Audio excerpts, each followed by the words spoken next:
50% of all patients that suffer from bad teeth also suffer from depression. Wrap your mind around this. Every second patient experiences depression in their lives. We are here this evening to change that. I'm Alexander Krings, Head of Corporate Communication at Dentaprime. And I'm honored to welcome you, ladies and gentlemen, to the Future of Dentistry Award 2022, here in the City Gallery in Varna at the Bulgarian Black Sea coast.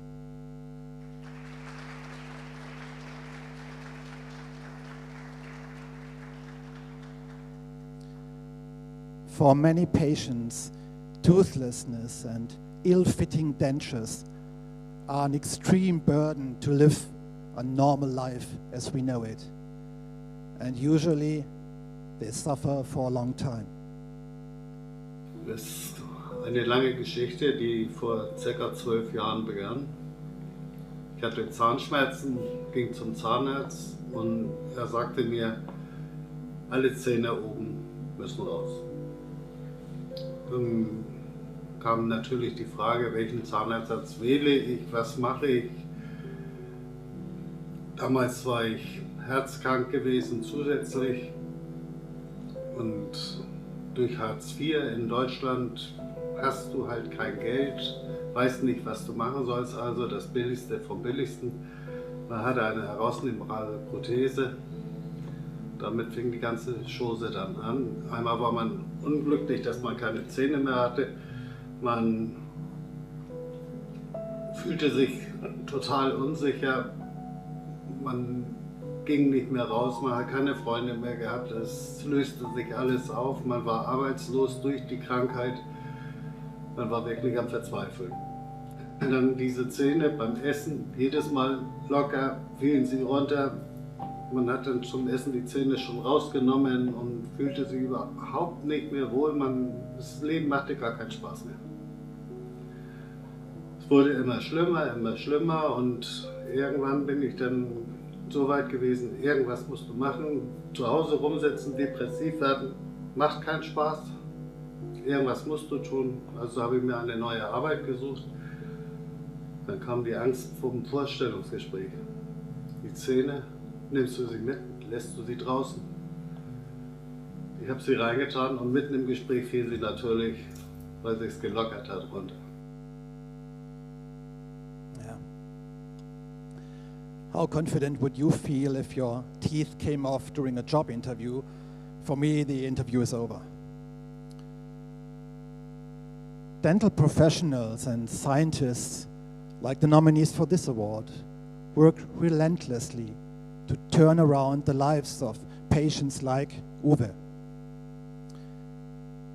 As you have heard, high costs were the reason why he did not receive a dental solution worth living with. Continuous innovation and improvement, however, give more and more people the chance to receive decent dental care, to gain back their confidence, to partake in everyday's social activities. Without the work of dedicated people like the nominee sitting here, only a very small group of patients could enjoy humane dental attention. These young scientists deserve our recognition and appreciation. This topic is close to my heart, and that's the reason why I'm the proud host of this award for 14 years.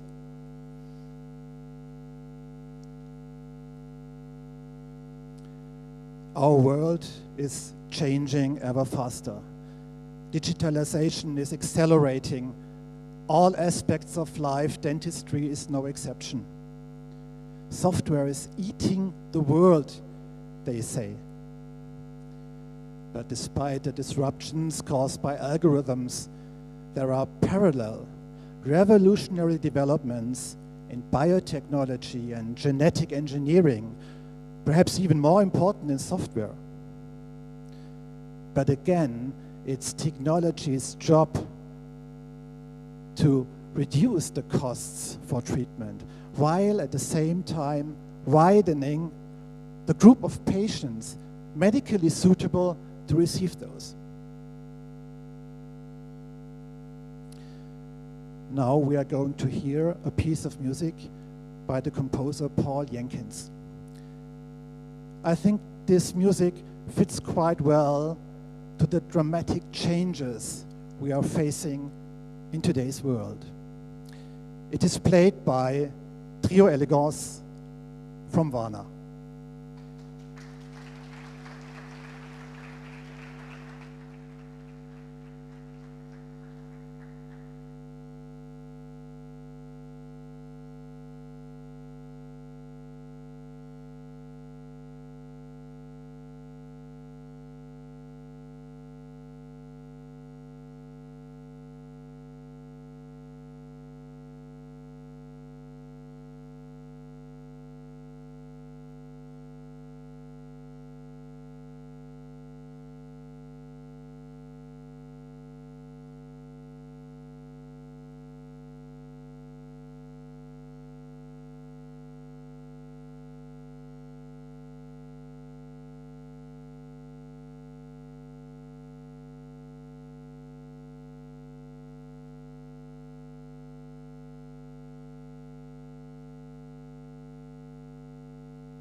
When patients finally decide for treatment, a whole new perspective opens up for them. Life can be worth living again. But in order to reach that goal, fears must be overcome. Fear of being exposed, fear of being hurt, fear of being misunderstood, fear of feeling pain. Our patient, Uwe, overcame his fear, but it was not easy.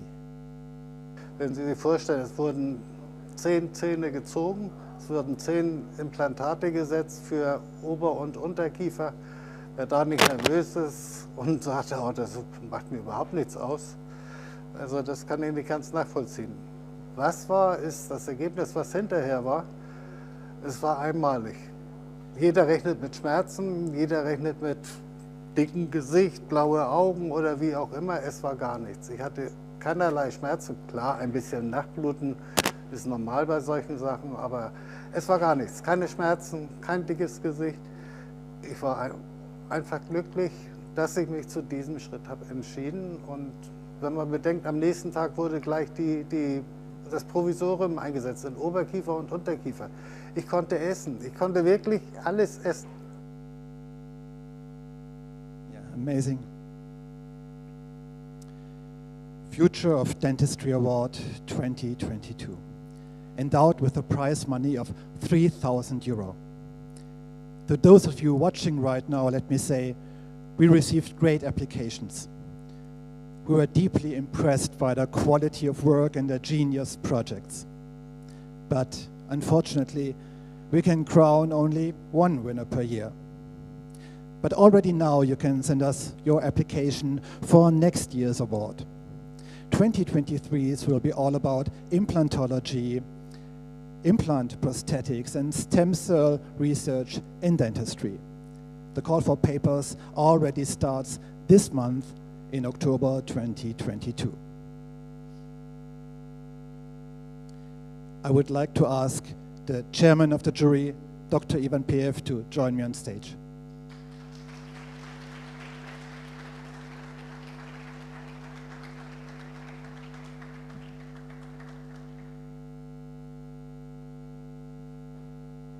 Ladies and gentlemen, in order to make treatment in dentistry more safer and efficient, we as a dentist are dependent on constant research and development. To support this, the Future of Dentistry Award was created. This award honors science who has distinguished themselves in a special way with their scientific work. The award is intended to be an incentive on continue engaging in research and to break new ground. And the name of the award winner is Mr. Gross. Welcome on the stage.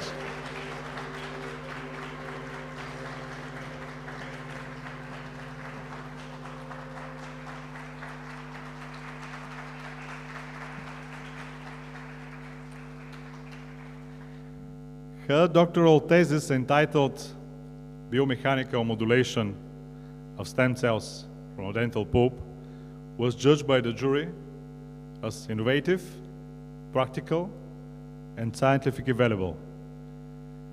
The results demonstrate impressively the possibilities of stem cells transplantation for a pulp regeneration.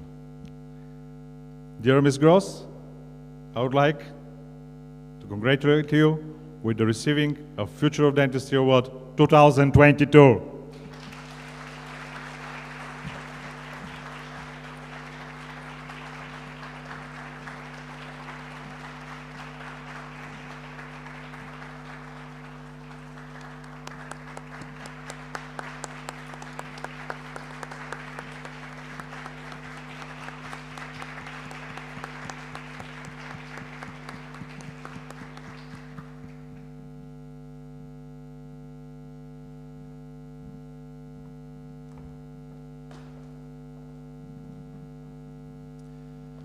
Congratulations, Dr. Gross. We look forward to you presenting your work to us now.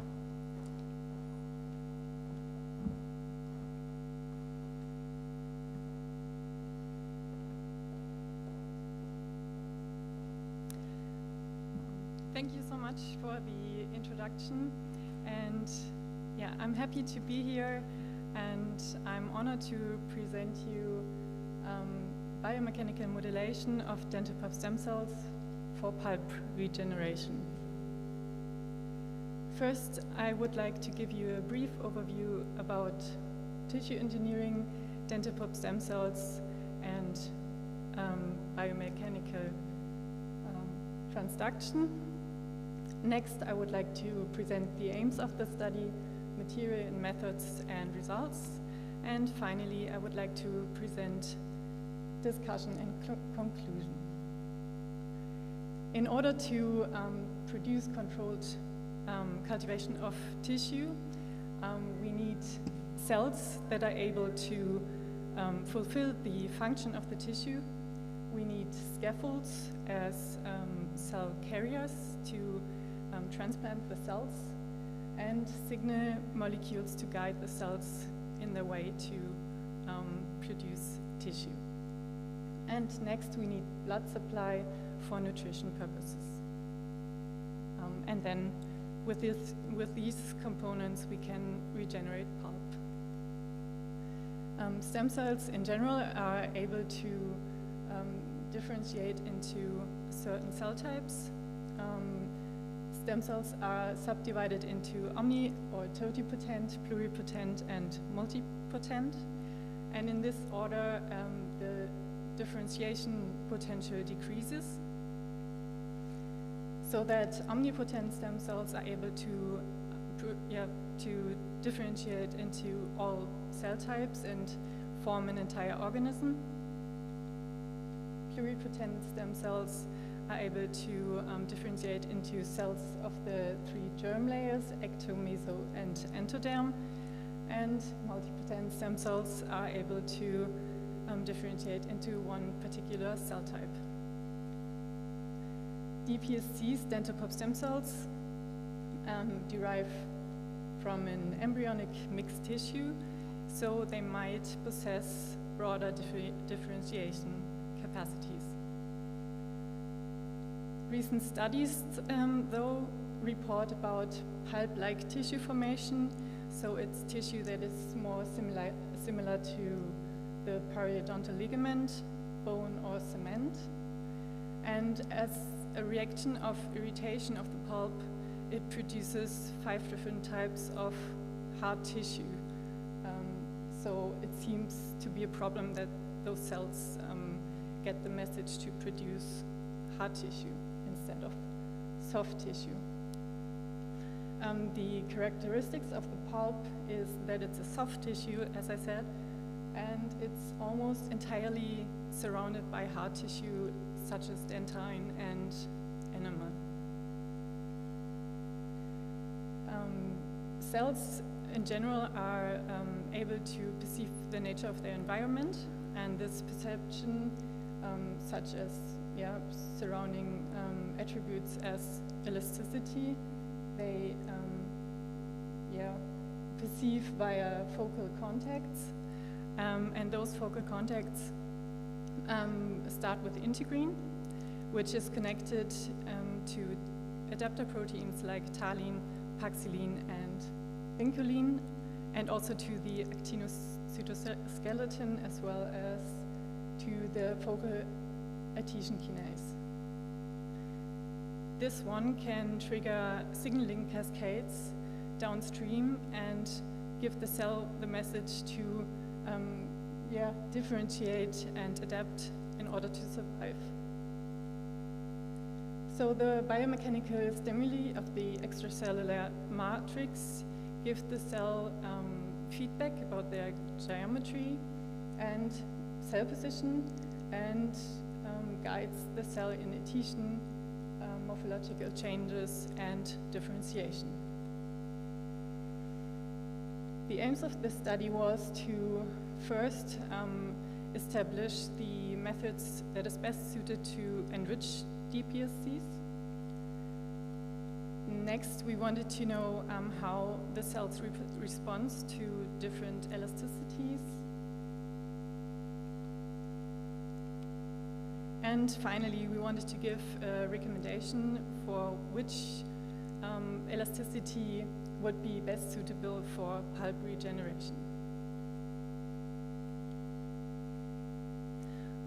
To perform the study, we had 3 donor cell lines that were enriched in 3 different kinds of ways.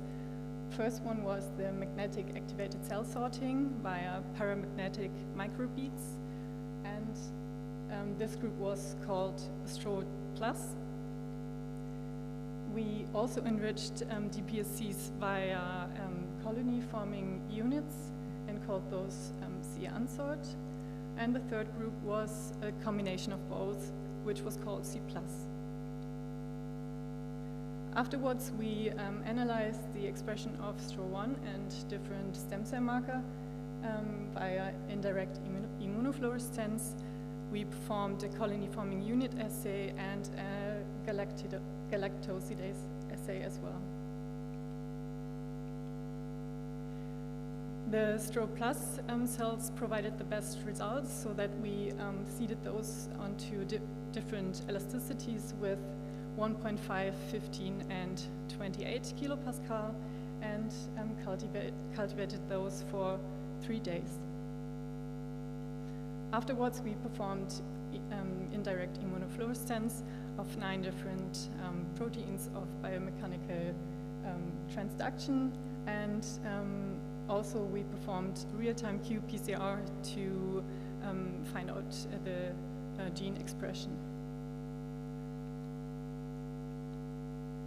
As I mentioned before, the STRO+ group gave the best results in the expression of STRO+, as well as selected stem cell markers, which you can see by the green, like intense green staining. Also, this group was able to perform or form the biggest and also the most colonies, which shows that they are clonogenic. In senescence, the colony-derived stems, DPSCs, performed the most staining, so that they are the more senescent cells in comparison.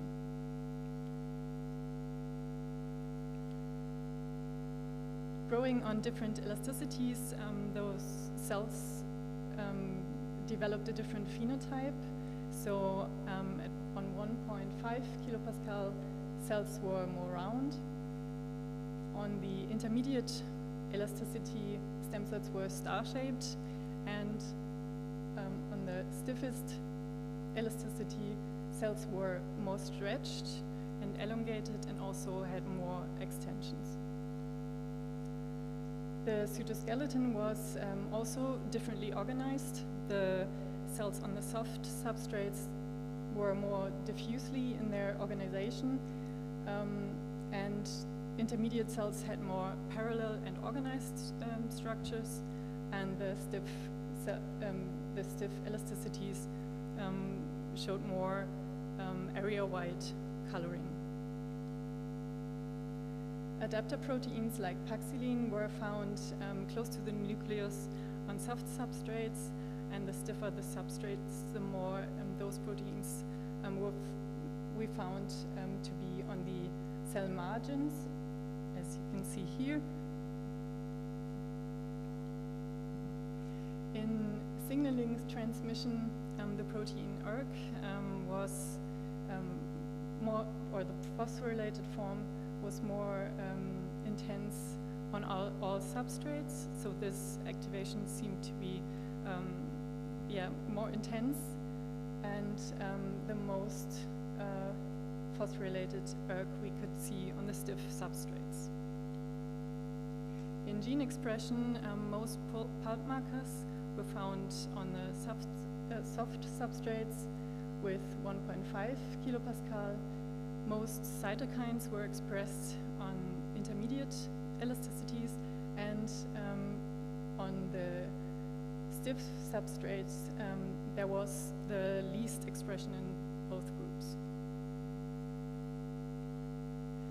So finally, we can say that magnetic activated cell sorting is best suited for the enrichment of DPSCs, like has been shown in studies before.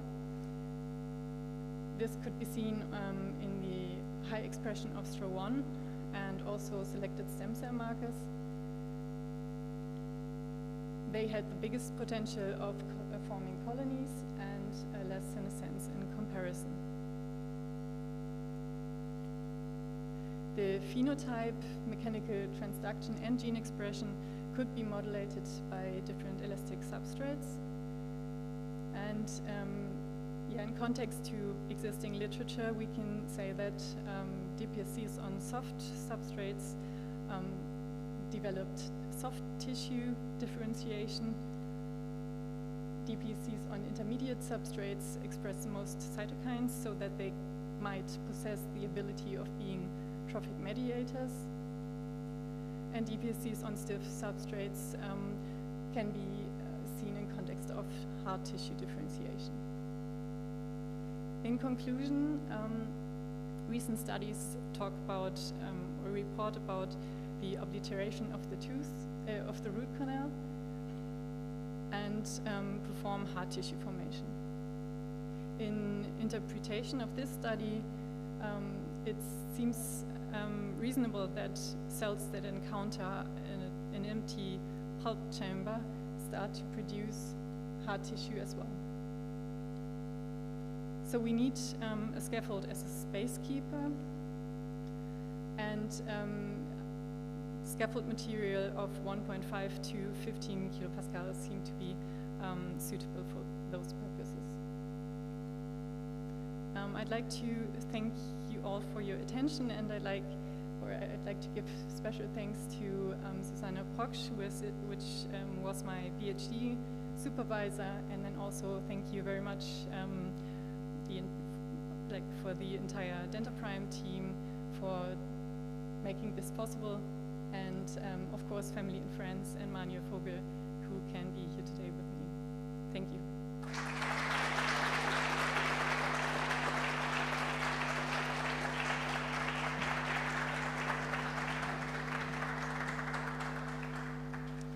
Thank you, Dr. Gross. This was really very interesting. I did not understand everything, but I tried. Would you accept some questions from the audience? Of course.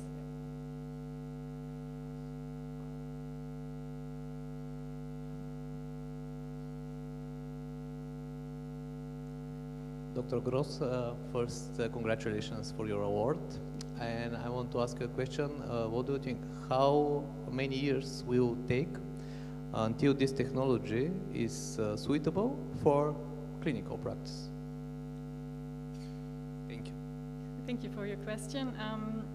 Well, this topic has been studied for 2 decades now, and I think that it still needs some time to be established. I think at least another decade, to be honest, just because it's, we still don't know how those cells react to certain attributes, which doesn't have to be only elasticity, but also topography and the entire environment. So it still needs some time.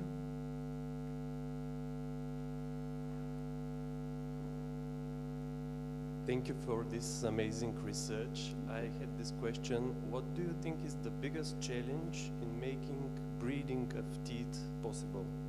Thank you.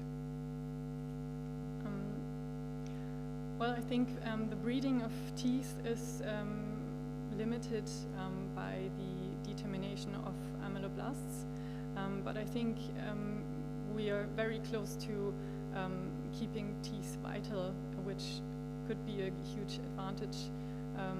So yeah, I hope it's coming soon. Thank you very much.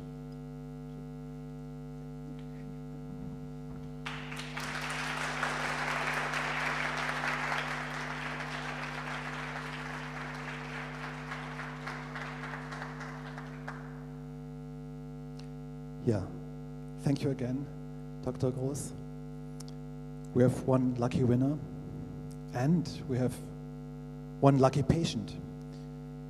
he overcame his fear and yeah, he finally did it. Now look at this man. Es ist unvergleichlich. Es ist traumhaft, kann man wirklich sagen. Früher hast du ein Brot gegessen, dir ist mit dem Brot praktisch die Prothese rausgefallen. Und jetzt kannst du alles essen, jetzt kannst du alles machen. Du fühlst dich frei, du fühlst dich ja, einfach toll, fühlst du dich, weil das Selbstbewusstsein ist wieder da, was man früher hatte. Vor 10 Jahren, 12 Jahren, als das Ganze anfing, war ich niedergeschlagen, total traurig, habe keine Freunde mehr gehabt, besser gesagt, ich habe mich zurückgezogen. Die konnten ja nichts dafür, dass ich Zahnprobleme hatte, aber gut, dann war die Krankheit, alles kam dazu und ja, was habe ich gemacht? Irgendwann habe ich mich entschlossen, es muss was passieren und ich bereue diesen Schritt absolut nicht. Wenn man mich jetzt sieht, ihr seht, ich lache, es gefällt mir, ich kann essen, was ich möchte, ich kann trinken, was ich möchte, ich kann mich unterhalten und kann meine, wie heißt das so schön, Feinden die Zähne zeigen. Ich habe sie wieder, sie sind fest, sie fallen nicht raus. Es macht Spaß, wieder zu leben.